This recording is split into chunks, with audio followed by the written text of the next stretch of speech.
mga, ano na, polling time is, 5, 6 o'clock.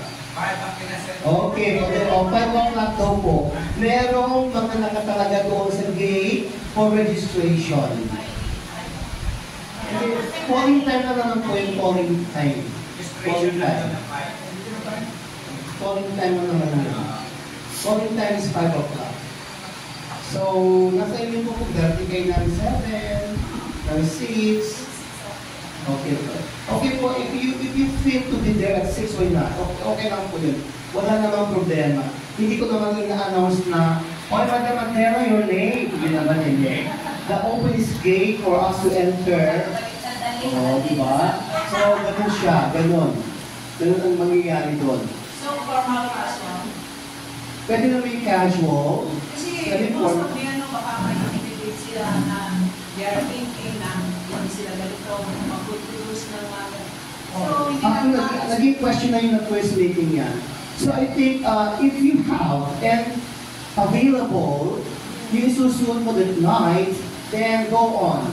Ngayon yung medyo, medyo wala pa silang susuot, they have to think of something na, yung parang simple na lang, ganun. Yung simple lang. Basta presentable.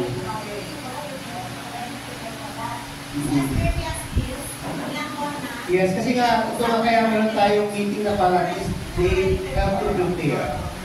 Pwede naman silang uliram. Ano naman Pilipino, mabuti sa hirap nila. Lobat po. Pwede silang uliram para kung maluwang, pwede parang ipa-repair. Kung masikip, pwede pa-prepare. So, every meeting naman, every month may meeting tayo sa mga update to you. So, I think, yung susuot sa gabi is not an issue. Hindi naman maging issue yan. Basta you can carry yourself, you feel beautiful of yourself, you feel nice of yourself, it doesn't matter. Diba? Yeah. Ang sasabi ko nga lang kung ano yung susunod natin na you think that you're comfortable with and is prepared, wala pong problem mo. Hindi po issue yung ating isusuot sa gabi.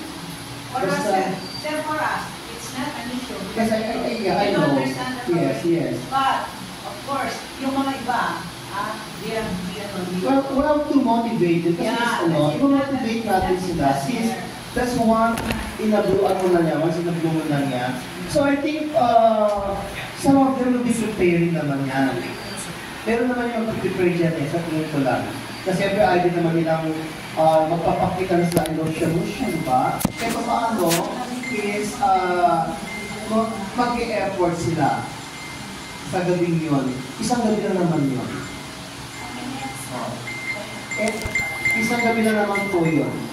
Si Manang Narcisa, maraming damit lang. Marami yan. Baka 3 aparador yung damit niya na. Yes, sir.